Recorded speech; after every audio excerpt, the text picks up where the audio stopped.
자, 이번 시간에는 충격량에 대해서 배워보도록 합시다. 학습 목표는 충격량과 운동량의 관계를 이해하고 일상생활에서 충격을 줄이는 예를 찾아 설명할 수 있다가 되겠습니다. 그래서 지난 시간에 배웠던 운동량을 오늘에 배울 충격량하고 한번 관련 지어본다라고 생각하면 되겠습니다. 여기 보면은 두 학생이 나와 있죠. 그러니까 이게 포장을 하고 있는 포장을 한 이 물품을 보고 있는데 이 남학생이 포장재를 이렇게 많이 사용하다니 이게 다 쓰레기가 될 텐데 낭비야 낭비라고 이야기하고 있죠. 근데 이 여학생이 이렇게 이야기하죠. 그게 다 물건을 안전하게 전달하기 위해서야라고 나와 있습니다. 자, 그러면 요 충전재 있죠. 충전재가 상품을 안전하게 보호하는 원리가 뭔지 한번 생각을 한번 해보도록 합시다. 토의할 수 없으니까. 자, 그러면 여러분들 그 공기가 채워진 포장재들 본 적 있죠? 그렇죠? 대표적으로 뭐가 있습니까? 뾱뾱이, 뾱뾱이, 뾱뾱이 같이 이제 푹신한 재질의 충전재죠. 충전재. 이런 충전재는 힘이 가해졌을 때 모양이 잘 변하는 성질이 있죠. 모양이 잘 변하지 않습니까? 공기가 채워졌기 때문에. 그래서 이러한 재질의 충전재로 상품을 포장하잖아요. 포장을 하면 높은 곳의 물체를 이렇게 떨어뜨려도 외부의 충격이 가해지겠죠. 떨어뜨리면 이게 충격이 가해져도 충전재의 모양이 변하면서 상품에 힘이 가해지는 시간을 길게 할 수 있습니다. 그래서 힘이 가해지는 시간이 길어져 가지고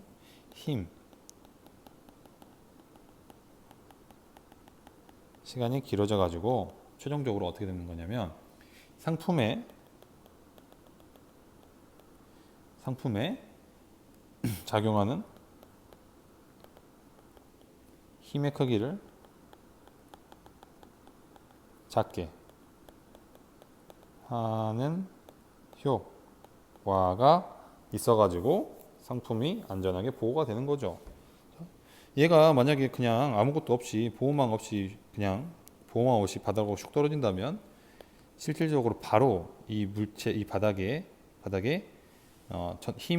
이 바닥에 힘을 받겠죠. 그런데 만약에 얘가 빨간색 같이 포장지로 둥둥둥둥둥 둘러싸가지고 밑으로 쭉 떨어진다면 아래로 쭉 떨어진다면 이 포장지로 둘러싸이기 때문에 이 포장지가 만약에 바닥에 떨어진다고 했을 때 가운데 있는 이 물체는 실질적으로 힘을 바로 받지는 않겠죠. 점점 시간이 지나고 난 다음에 힘을 받겠죠. 그래서 힘이 가해지는 시간이 길어져 가지고 상품에 작용하는 힘의 크기가 작게 되어 상품이 보호가 된다라는 것을 알 수가 있습니다. 이것은 이렇게 통해서 알 수가 있는 거죠. 그래서 이번 시간에는 이런 요거와 관련이 있는 요 충격량하고 운동량의 관계에 대해서 한번 배워보도록 하겠습니다. 그래서 여러분들 그 자동차가 충돌을 할 때 보면은 힘이 이제 순간적으로 작용하기 때문에 실질적으로 그리고 힘이 작용한 시간을 측정하기가 어렵습니다. 그러면 이 물체를 좀 더 설명을 하고 싶은데 이 물체 그 운동에 대해 설명하고 싶은데 이 물체의 운동에 필요한 게 이제 힘의 크기하고 작용한 시간을 한번 측정을 해야 돼요. 근데 너무 순간적으로 일어나기 때문에 알기가 쉽지 않습니다. 그러면은 이게 없으니까 우리가 이 물체의 운동을 설명할 수가 없냐? 그렇진 않습니다. 우리가 지난 시간에 배웠던 거로 이제 한번 해보면 되는데 이게 무슨 말이냐면 다시 한번 그림을 그리면서 설명해 볼게요. 두 자동차가 이렇게 있는데 갑자기 둘이 서로 반대방으로 와가지고 충돌하니까 서로 힘이 생길 것이고요. 충돌한 시간이 있겠죠. 힘하고 시간을 알면 이 물체들의 운동을 좀 설명할 수가 있어요. 근데 이게 순간적으로 일어나기 때문에 이거를 측정하기 어렵다는 거죠. 그러니까 이거 없이 이 물체들의 운동을 한번 설명할 수 있는 게 뭐가 있는가라는 것을 한번 생각해 보는 거예요. 근데 이미 우린 지난 시간에 배웠습니다. 힌트를 주자면 봅시다. 그림 1-1-26과 같이 질량의 m의 물체에 일정한 힘 F가 델타 t 동안 작용하여 물체의 속도가 v1에서 v2로 변할 때를 생각을 한번 해보자. 여기 나와 있죠. 이 m이라는 물체가 v1으로 움직이고 있는데 외부에서 힘을 줬습니다. 힘을 얼마만큼의 시간으로? 델타 t의 시간만큼 줬더니 이 물체가 이동을 하죠. 이동을 해가지고 보니까 V2가 되어 있어요. 속도가. 이런 상황입니다. 자, 근데 이제 우리가 배웠던 뉴턴 제2법칙을 한번 적용을 한번 해보는 거예요. F는 ma죠. 근데 우리가 m은 6 이렇게 쓰고요. a는 어떻게 쓸 수 있죠? A는 시간 변화분의 속도 변화죠. 속도 변화는 어디서부터 어디를 빼는 거죠? 나중 속도에서 처음 속도를 빼는 거죠. 나중 속도가 V2고요. 처음 속도가 V1이네요. 그래서 V2, V2-V1이 됐네요. 그쵸? 그래서 요 M을 이제 양변에는 이렇게 서로 분배를 해가지고 이렇게 이렇게 표현했네요. MV2-MV1 델타 T. 근데 MV2는 뭘 의미하죠? MV는 뭐니까? P는 즉 운동량은 MV죠. 근데 V2가 나중이죠, 나중. 나중 운동량, 처음 운동량이죠. 나중에서 처음을 빼면 그게 뭡니까? 변화량이죠. 그렇죠? 그래서 델타 P라고 쓰는 겁니다. 즉 델타 T분의 델타 P. 그럼 양변에 델타 T를 곱해요. 델타 T를 곱하면 이렇게 사라지죠. 델타 P가 남네요. 그럼 델타 P가 결국에 뭡니까? 델타 T 곱하기 F가 되겠죠. 그래서 이러한 하나의 관계식을 얻을 수가 있습니다. 자, 그러면 여기 F 곱하기 델타 T, 즉 F는 힘이고요. 델타 T는 시간이죠. 아까 이야기했던 여기 힘하고 시간을 뭐로 바꾼 겁니까? 델타 P로 바꾼 겁니다. 그래서 힘하고 시간을 몰라도 델타 P만 알면 이 물체의 운동을 설명할 수가 있는 거죠. 그렇죠? 그래서 여기에서 이제 좌변을 정의합니다. 이 좌변 즉 힘과 작용한 시간의 곱슬 충격량이라고 정의를 합니다. 정의를 하고요. 우변은 운동량의 변화량이 되겠죠. 그렇죠? 이거는 배웠으니까. 그래서 이번 시간 새로 배운 충격량인데 충격량은 우리 지난 시간에 배웠던 운동량의 변화량이다라는 것을 알면 됩니다. 알겠죠? 근데 이제 여기서 단위를 한번 볼까? 단위. 자, 충격량은 F 곱하기 T죠. F 곱하기 델타 T니까 F는 뭡니까? 뉴턴이고요.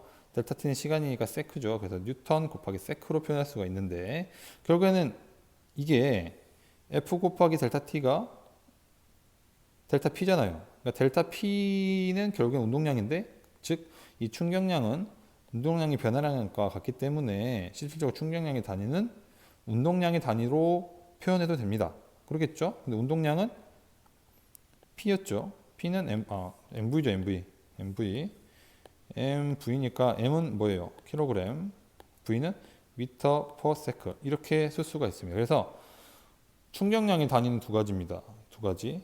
이렇게 쓸 수도 있고요. 이렇게 쓸 수도 있습니다. 여러분들 그냥 땡기는 대로 쓰세요. 상관없습니다. 단위가 두 개입니다. 알겠습니까?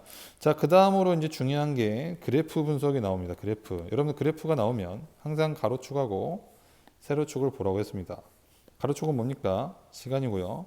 세로축은 힘입니다. 자, 근데 첫 번째는 힘의 크기가 일정할 때고요. 두 번째는 힘의 크기가 변할 때입니다. 그래프를 보면 알 수가 있겠죠. 첫 번째 같은 경우에는 힘의 크기가 일정하죠. 시간에 따라서. 근데 두 번째는 시간에 따라서 힘이 커졌다가 작아지고 있죠. 그렇죠? 이걸 보면 알 수가 있습니다. 근데 이런 그래프가 나오면은 여러분들 무조건 기울기 아니면 면적을 보면 됩니다. 근데 여기서는 면적이 의미가 있어요. 힘 시간 그래프의 면적은 뭐냐? 면적은 충격량을 의미합니다. 왜냐하면 보세요. 힘하고 시간을 곱한 게 뭐였습니까? 우리 힘하고 시간을 곱한 게 여기 있죠? 이게 뭡니까? 충격량이죠? 그러니까 힘 곱하기 T 힘하고 시간을 곱한 게 결국에는 면적이잖아요. 그래서 이 밑에 면적이 의미하는 게 뭐냐면 충격량이다 라는 것을 알면 되겠습니다. 마찬가지로 여기 이렇게 직사각형이면 구하기 편하죠. 아무튼 얘도 직사각형이 아니지만 이 밑에 면적을 알고 있을 수가 있겠죠. 면적을 안다면 이 면적도 또한 뭡니까? 이게 충격량이다 라는 것을 알 수가 있습니다. 그런데 이렇게 힘의 크기가 변할 때는 우리가 평균 힘이라는 것을 도입을 하거든요. 평균 힘은 어떻게 구하냐면 일단은 요 면적 있죠. 요 면적. 이 면적이 만약에 안다면 넓이를 알아요. 그럼 넓이를 알면 우리가 가상의 힘을 이제 주는 거죠. 이 평균 힘. 평균 힘이 만약에 여기 있다고 치면 여기라면 이 평균 힘하고 이 시간을 곱한 요 값이 있죠. 평균 힘하고 시간을 곱한 이 면적이 결국에는 이 파란색이랑 같아요. 그래서 우리가 평균 힘을 구할 수가 있는 겁니다. 그래서 이 넓이를 알고 있어요. 파란색 넓이를 알고 있다면 그냥 평균 힘을 씁니다. 평균 힘 곱하기 시간. 그럼 우리는 평균 힘을 어떻게 구할 수 있죠? 평균 힘은 시간분의 넓이, 이를 통해서 평균 힘도 구할 수가 있다 라는 것을 알아두면 되겠습니다.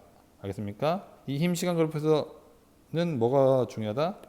면적이 중요하다라는 것까지 알려줬습니다. 자, 개념 확인 6번 문제를 한번 풀어볼까요? 질문.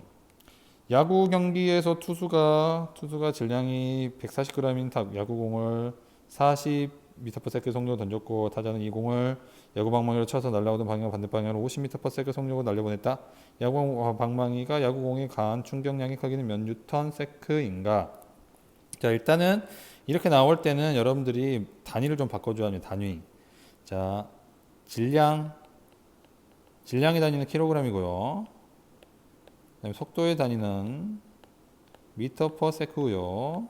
시간의 단위는 세크입니다. 근데 여기서 시간 안 나왔으니까 고려할 필요가 없고요. 속도는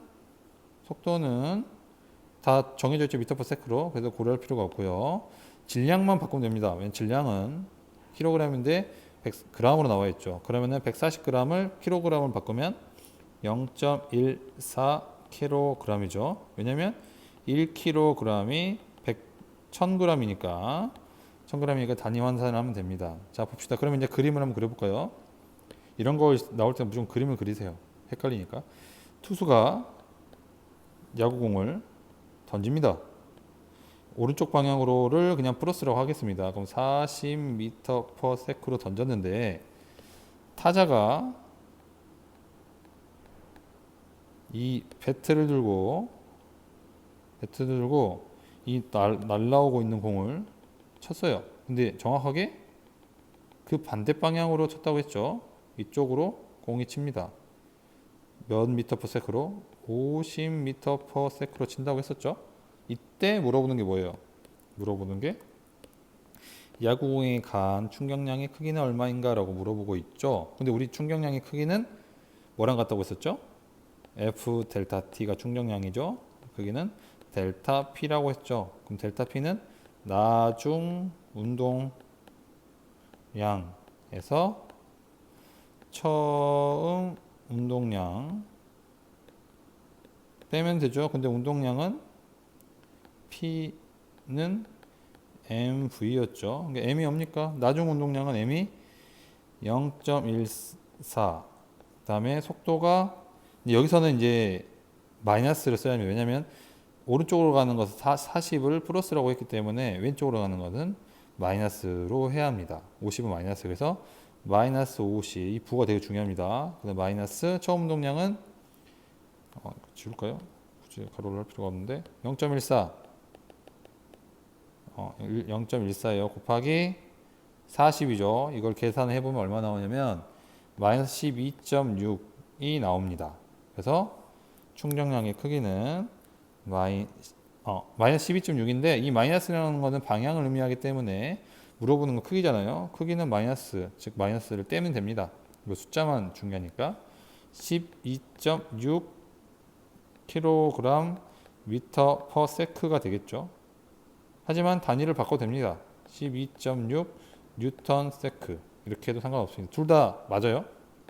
이렇게 문제를 풀면 되겠습니다. 어렵지 않죠? 그래서 오늘은 운동량과 충격량에 서로 어떠한 관계가 있는지에 대해서 배웠습니다.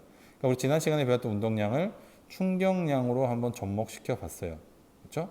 그리고 이 그래프 분석하는 것까지 알려줬습니다. 조금 어려울 수 있지만 여러분들 문제를 풀다 보면 조금 쉬워질 수가 있습니다. 아무튼 오늘은 여기까지 하겠고 과제 하는 거 잊지 마시고 꼭 선생님한테 제출해 주기 바라겠습니다. 여러분들 오늘도 즐거운 공부하느라 고생 많으셨습니다.